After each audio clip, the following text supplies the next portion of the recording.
Psalm 19. For the director of music, a psalm of David. The heavens declare the glory of God. The skies proclaim the work of his hands. Day after day, they pour forth speech. Night after night, they reveal knowledge. They have no speech. They use no words. No sound is heard from them. Yet their voice goes out into all the earth, their words to the ends of the world. In the heavens, God has pitched a tent for the sun. It is like a bridegroom coming out of his chamber, like a champion rejoicing to run his course. It rises at one end of the heavens and makes its circuit to the other. Nothing is deprived of its warmth. The law of the Lord is perfect, refreshing the soul. The statutes of the Lord are trustworthy, making wise the simple. The precepts of the Lord are right, giving joy to the heart. The commands of the Lord are radiant, giving light to the eyes.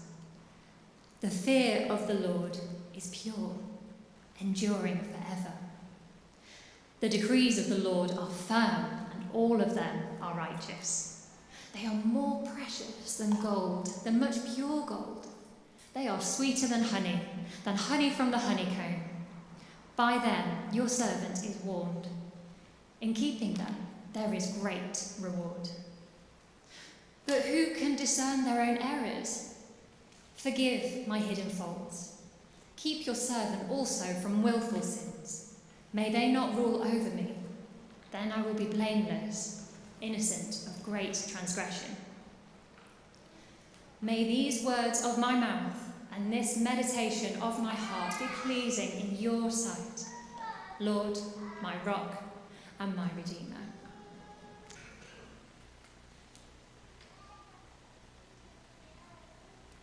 It was 6 men of Headley Park, to learning much inclined, who went to see the elephant, though all of them were blind, that each by observation might satisfy his mind. The first approached the elephant, and happening to fall against his broad and sturdy side, at once began to bawl. God bless me, but the elephant is very like a wall. The second, feeling of the tusk, cried, Ho, what have we here? So very round and smooth and sharp. To me 'tis mighty clear. The wonder of an elephant is very like a spear. The third approached the animal, and happening to take the squirming trunk within his hands, thus boldly up and spake. I see, quoth he, the elephant is very like a snake. The fourth reached out his eager hand and felt about the knee. What most this wondrous beast is like is mighty plain, quoth he. 'Tis clear enough, the elephant is very like a tree. The fifth, who chanced to touch the ear, said, even the blindest man can tell what this resembles most. Deny the fact who can. This marvel of an elephant is very like a fan. The sixth no sooner had begun about the beast to grope, than seizing on the swinging tail that fell within his scope. I see, quoth he. The elephant is very like a rope. And so these men of Headley Park disputed loud and long, each in his own opinion, exceeding stiff and strong, though each was partly in the right, and all were in the wrong. So oft in theologic wars, the disputants, I ween, rail on in utter ignorance of what each other mean, and prate about an elephant not one of them has seen. My goodness, this is a tough crowd this morning. I enjoyed that poem quite a lot. It was written, not by me, but in the 19th century by a man called John Godfrey Saxe. I've slightly edited it, but it tells an ancient parable from India. And it's all about 6 blind men that go to visit an elephant. And each one grabs a different body part of the elephant, poor elephant, and they then decide that the entire elephant is like the body part they've just grabbed. So whether it's the side, whether it's the leg, the trunk, the tail, the ear, the poor elephant has been pulled around by 6 different blind men. And they then assume that the whole elephant is like that part. And the poet likens this story to human arguments about God and what he is like. You see, in his day and in our day, there are a range of views about who God is and what he is like. If you were to walk around, you probably wouldn't find much of a consensus. Here, there are Christians, there are Muslims, there are atheists, there are agnostics, people who don't know, people who are spiritual but not religious.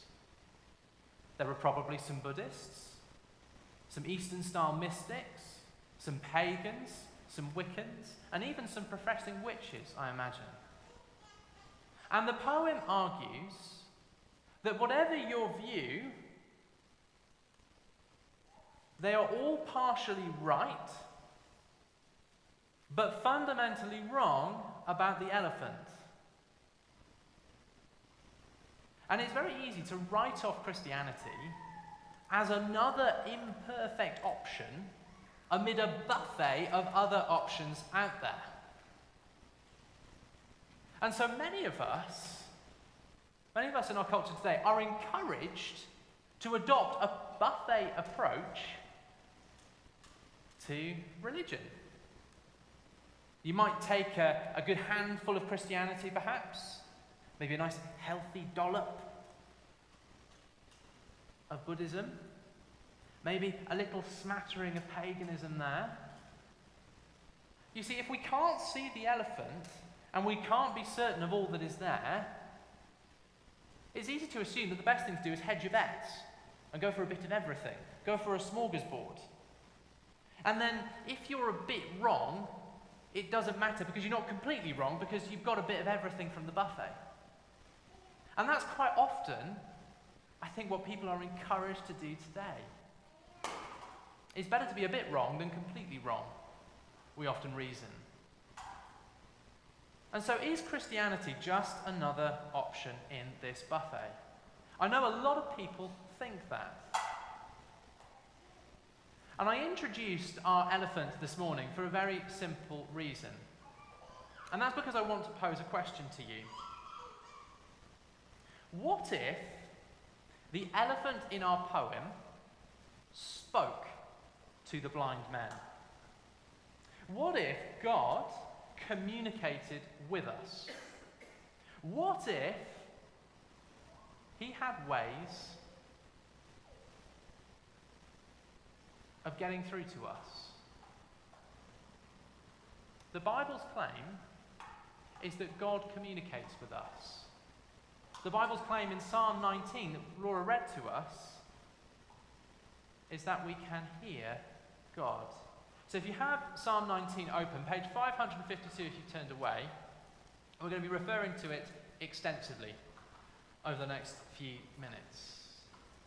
And we're going to see that God speaks through the world, verses 1 to 6, and then through his word, verses 7 to 10.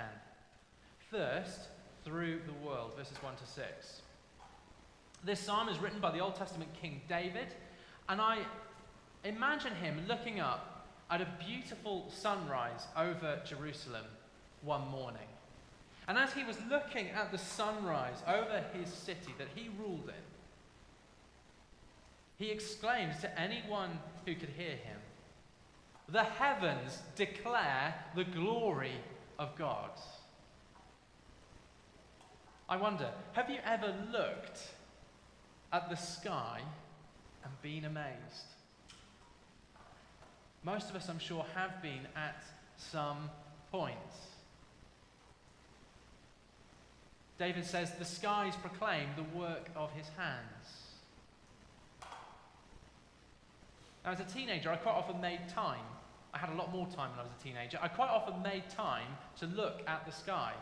It was something I'd quite often do in the evening. I'd go for a walk and watch the sunset. And to my shame, I haven't done that for a very long time. Until this morning, when, rather inconveniently, I woke up at about 3 a.m. and couldn't get back to sleep. So at about 5:30, I gave up, threw on a hoodie and trackies and a beanie and went for a walk. And I got to watch the sunrise over the Malago. I got to watch the sun come out from behind the clouds, there were a few first thing, and then shine on the grass and the mist over Bristol. And it was truly incredible. The heavens declare the glory of God, the skies proclaim the words of his hands. Every single day, though we're busy scurrying around with all kinds of things we need to do, the skies tell us about the created genius of the Creator God who is there. God speaks to us through the world. Day after day, the skies pour forth speech, verse 2. Night after night, they reveal knowledge. We can learn things about what God is like from the world around us. His glory, his power, his knowledge, and his wisdom. If you're here and you're at school or college at the moment, what you learn, whether that's science or geography or music or whatever your interest is, or maybe you're not interested in any of them, whatever you are interested in, the thing you are learning about can tell you something about God. There's a reason why it's worth working hard as the new academic year starts. Because we can learn things about God's glory and his majesty. For those of us who finished learning, officially, there is a wealth of knowledge out there.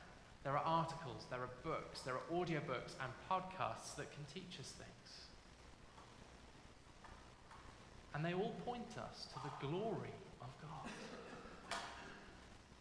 Of course, David recognizes that the skies he is looking at have no speech. They use no words. No sound is heard from them. Yet their voice goes out into all the earth and their words to the end of the world. Now until this morning, I didn't quite understand verses 5 and 6 in this psalm until I went out into the middle of the Malago. And then I could see what David meant. In the heavens, God has pitched a tent for the sun. It is like a bridegroom coming out of his chamber, like a champion rejoicing to run his course. It rises at one end of the heavens and makes its circuit to the other. Nothing is deprived of its warmth. There was something about the sun coming out from the clouds this morning that was incredible. It was like the bridegroom coming out of the honeymoon suite. It was like the champion on the racetrack celebrating his victory. There was something triumphant. The colours changed as the sun came out. It was incredible. It was beautiful. And it said something of the glory of our God. God is always communicating something of his majesty and his splendor. The skies might not be your thing. They're not particularly mine.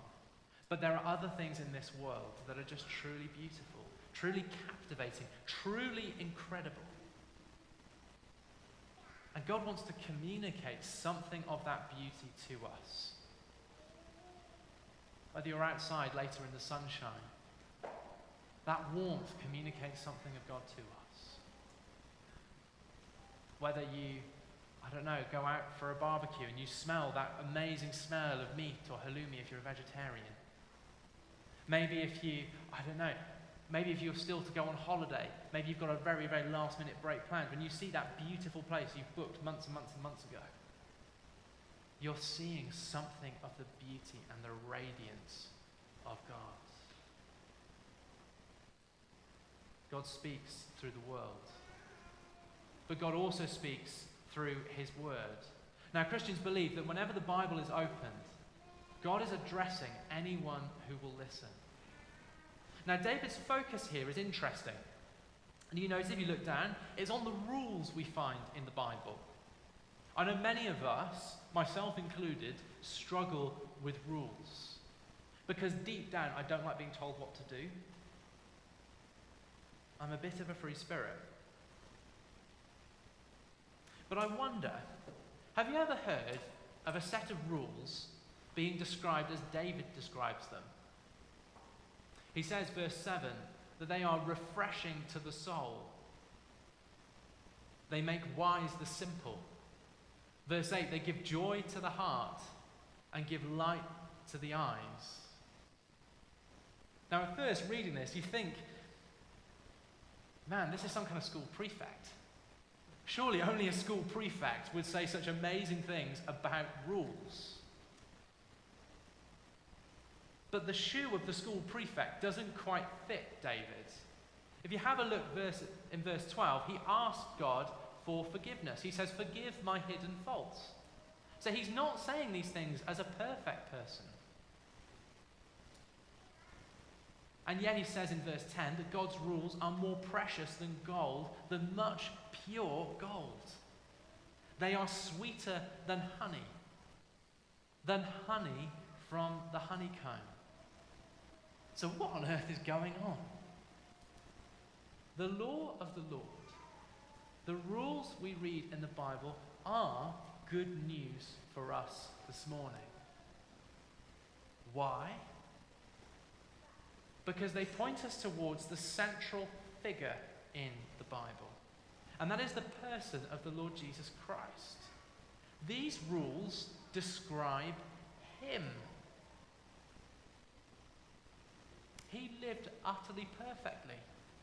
And so these rules are a description of the life he lived. Now, if we're very honest, these rules don't describe you or me. You see, the reality is that God speaks through his world and through his word, and we ignore him. I think one of the worst things you can do to someone is completely ignore them forever. The opposite of love is not hatred. The opposite of love is indifference, a cold shoulder. It's a cold indifference that refuses to listen. That is the real opposite of love. And you and I have ignored what God has said. We carry on blindly fumbling for the elephant when he is clearly speaking to us. Day by day, you and I offend the living God. And when God is offended, he does two things. First, he seeks justice. Second, he seeks to forgive. And only he has the ability to bring those things about. So first, justice. The offense we have caused means we owe a debt to him, to justice itself. And God the Son took on a human nature that he might pay the debt by dying on a cross. And yet the thing is, friends, Jesus was completely innocent. This is despite the fact that he is the only one in human history that without any sense of hypocrisy or irony can say that he has enjoyed the refreshment that the law of the Lord gave his soul. Jesus is the only one that can say, I trusted God's statutes and became wise. Jesus is the only one that can say, God's precepts have given joy to my heart. Jesus is the only one who can sincerely say, God's radiant commands give light to my eyes, showing me what to do. Jesus truly recognized the goodness of God's decrees. He saw them for the treasure, for the sweet, delicious honey that they are. And if we let him pay the debt we owe to justice, Christ can become ours. As we sang earlier, his life can become our life. His constant, unwavering focus on God the Father and Spirit becomes our own. His faithful listening to God gets credited to us, to me, even though we have ignored him.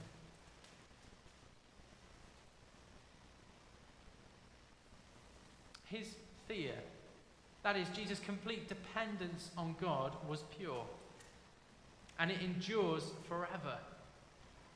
You see, he didn't stay dead. On the third day, he rose again, that we might live with him forever.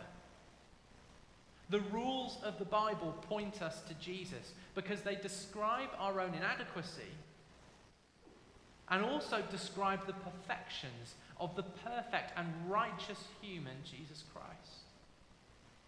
On the day when Jesus returns, he, the Lord, will righteously and firmly decree that anyone who trusts in him will receive a reward beyond their wildest dreams.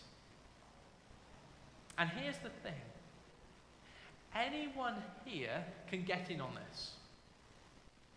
I got on this 15 years ago. I know there are people here who got on this quite a lot longer before. But I'm aware there are people here today that perhaps don't know Jesus Christ. You can get in on this today. You can experience God's justice by being one with Jesus Christ. He can take all the consequences of the failings you have done in your life, all the things you are ashamed of. And at the same time, you can be forgiven in him and his perfect life be credited to you.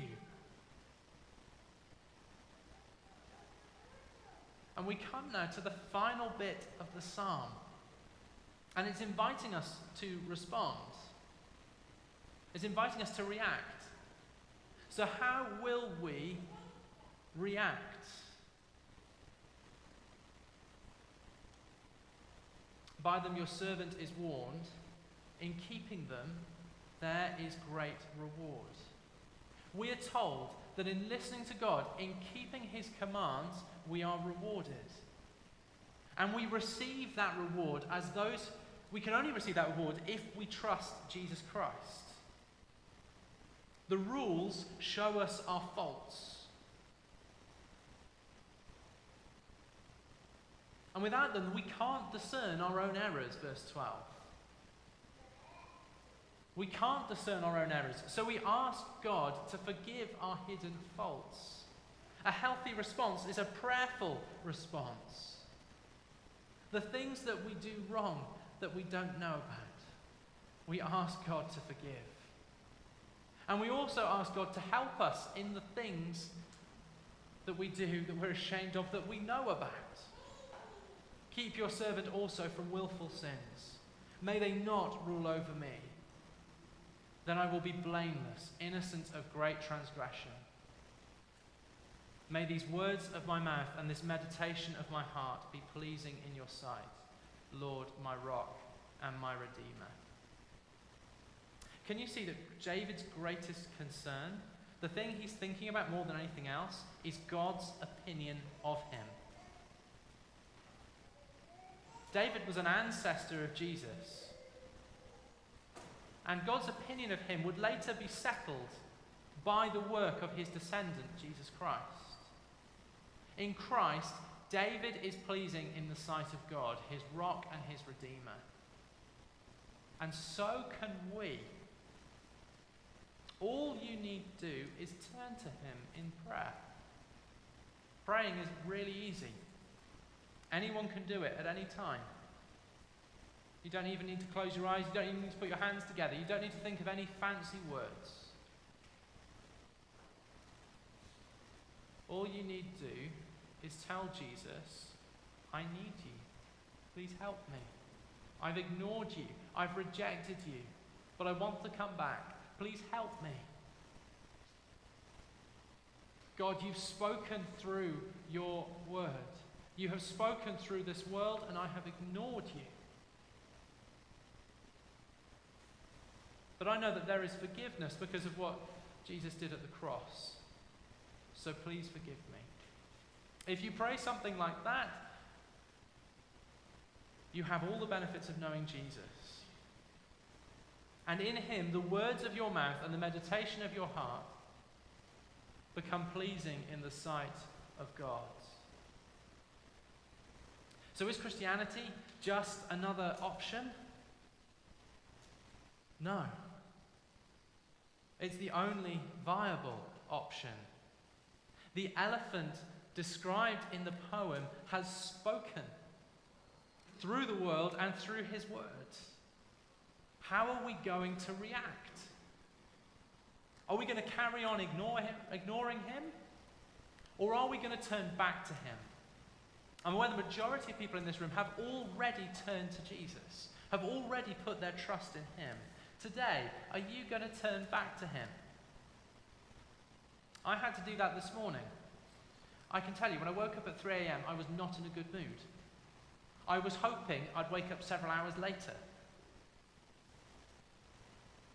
My mind went into all kinds of spirals. Anger, resentment. Oh, why have I not slept longer? I'm preaching later today. I'm doing 2 services today. I'm exhausted. All the rest of it. And I went to a very dark place, a very angry place, a very bitter place, a very resentful place, to my shame. And so I had to return to him today in my heart. As I watched the sunrise, I had this book of the Bible, the Psalms, playing in my ears.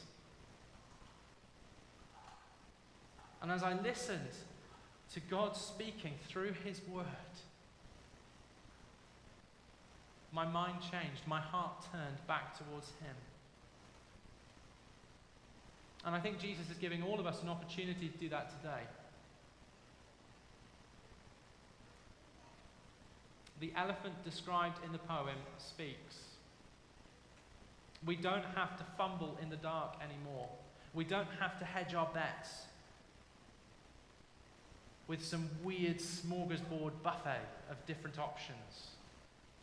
We can go all in on the one thing that will truly satisfy us, the one who will actually sustain us and keep us, the one who will give us true joy, true happiness in this life and in the life to come. And that is Jesus Christ. How will you react to the God who speaks? I'm going to invite Laura up now. And then we're going to pray.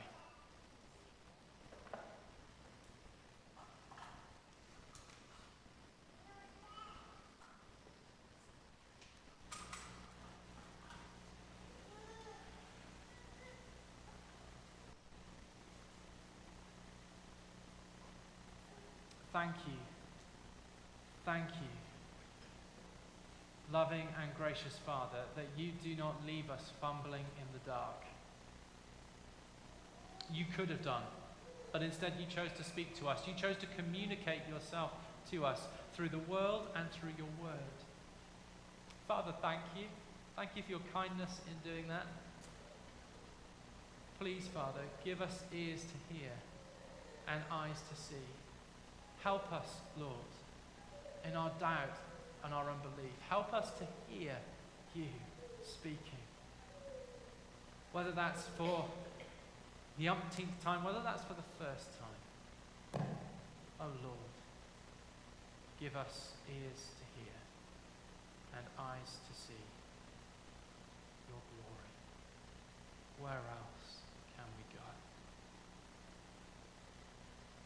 Where else